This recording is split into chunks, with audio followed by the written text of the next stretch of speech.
Maayong adlaw sa tanan, subong nga aga aton pagkatunan ang MTB MLE1, unang nga markahan, Module 1. Ako kag ang akon kaugalingon.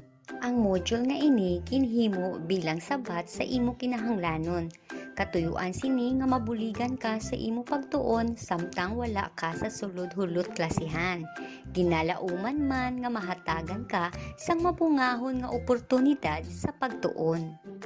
Tinguha ay ini, kumpletuha ang dinalan paagi sa paghambal sang imo sabat, ihambal ang impormasyon na hanungod sa imo kaugalingon. Ako si nagaedad sang katuig. Nagaistar ako sa ang ngalan sang akon tatay si, ang ngalan sang akon nanay si, masadya ang amon pamilya. Balikan mo. Lantawa ang laragway sa idalom. Kilalaha ang miyembro sang imo pamilya. Ihambal ang ilang ngalan. Ano ang ginapakita sa kada laragway? Ihambal kung ano ang ginapakita sa kada laragway. Sa una nga numero, ano ang ila ginahimo? Sa ikaduwa nga laragway, ano ang ila ginahimo? Ginahimo man bala ini? Sa ikatlo nga laragway, ano ang ginahimo sang bata?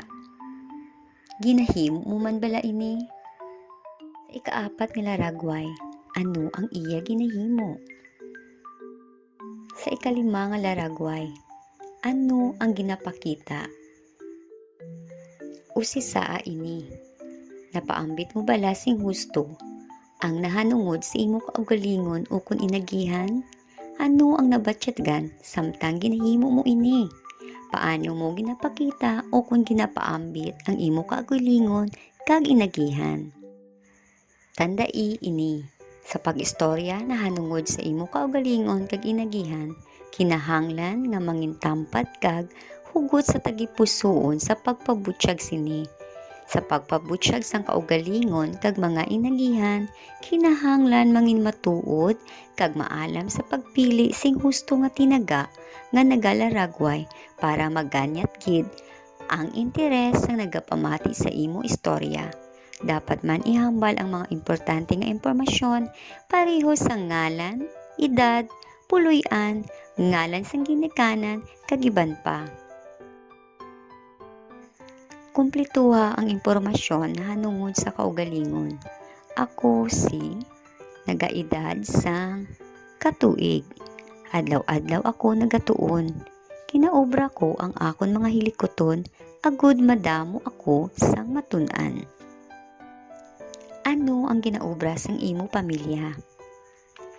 Ang tatay ko isa ka, si nanay isa ka, bisan masako sila sa ila obra, ginaatipan nila ako sang maayo.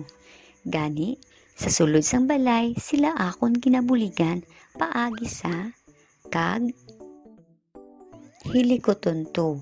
Lantawa ang laragway sa idalom. Ihambal ang husto kung ang ginapakita nga laragway makapaayos sa aton lawas, kag hindi husto kung hindi maayos sa aton lawas. Handa na bala kamo? Sa una nga laragway, ini bala makapaayos sa aton lawas? Sa ikaduwa nga laragway, ano ang inyo nakita? Husto o hindi? Sa ikatatlo nga laragway, husto o hindi husto? Sa ikaapat nga laragway, ini bala makapaayos sa aton lawas? Husto o hindi husto? Sa ikalima nga laragway, ini bala makapaayos sa aton lawas? Husto o hindi husto? Lantawa ang laragway, kilala ang miyembro sang pamilya. Kilala nyo bala siya? Siya si tatay. Sino naman siya? Husto, siya si nanay. Sino naman ang aton masunod nga laragway? Siya si Manong. Sunod nga laragway, sino siya? Husto, Siya si Manang. Sa katapusan nga laragway, sino siya? Siya si Agot. Tandaan naton, importante nga mahibaluan naton ang mga impormasyon na hanungod sa aton kaugalingon pareho sang ngalan, edad, ginikanan, ginaistaran, kaadlawan. Kabay pa, may natun-an kamo na hanungod sa aton nga leksyon. Madamo gid nga salamat. Hasta sa sunod naman nga pagkilit-anay.